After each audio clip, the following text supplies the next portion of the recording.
Сәлеметсіздер ме оқушылар? Әдебиеттік оқу сабағын бастаймыз. Ат ер қанаты. Бүгінгі сабақта ойыңды көркем сөздермен жеткізесің. Бірінші тапсырма: түсініп оқы, пікір білдір. Ат ердің қанаты, жылқы малдың патшасы.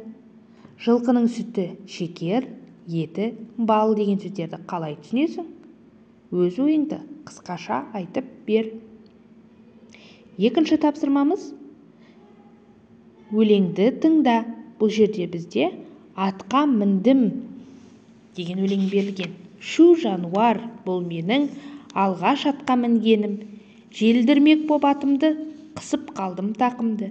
Атым желіп жөнелді, қайтсем екен мен енді. Батылды жұқағаны, зәрем ұшып барады. Қыза түсті құрғырат, құлақ кетті шыңылдап. Ат жалына жабысып, қолым қалды құрысып. Тізгін жоқ сол қолдағы, қамшым жоқ оң қолдағы. Құламасам болғаны, жыламасам болғаны. Дүңкілдетіп даланы, атым шауып барады. Күшімді сап ақырғы, қыса түстім тақымды. Жер шетіне жеттім бе, мен ештеңе білмеймін. Жоқ, енді атқа мінбеймін. Ақыр атым тоқтады, қарсыдан жел соқпады. Қорқынышым басылды, біткен құлақ ашылды. Сол манағы қалпында киіз үй тұр артымда. Атам да тұр орнында, құстай ұшқан сияқты ем, ұзамаппын бірақ мен. Қорыққанымды жаңағы жұрт білмесе жарады.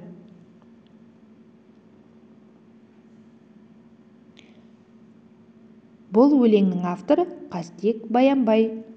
Балалар жазушысы, ақын екен. Шағын мәтінді дәптерімізге жазып жаттап аламыз. Өлеңді қара сөзбен әңгімеле. Алғаш атқа мінген баланың сезімін ақын сөздерін қолдана отырып сипатта.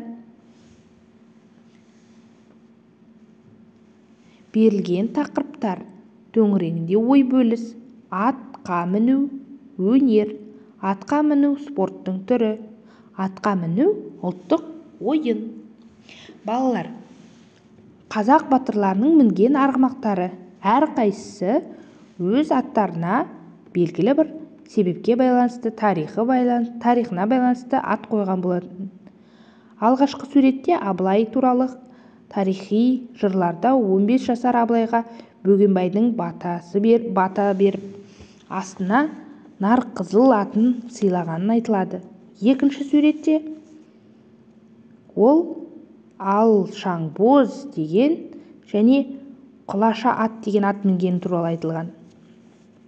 Қазақ батырлары мінген арғымақтардың ішінде тағы да атақтысы Құнанбайдың қу бас аты. Шынында да 100-ден жүйрік, мыңнан тұлпар жүйрік ат болған екен. Әбілқайыр хан 1718 жылы Аягөз шайқасында ұрыстың нағыз қызған шағында Ақбоз атына оқ тиіп атын ауыстырғаны баяндалады. Ханның астында әрине мықты 100-ден жүйрік, мыңнан тұлпар ат болу керек. Райымбек ханның аты көк ойнақ деп аталған екен.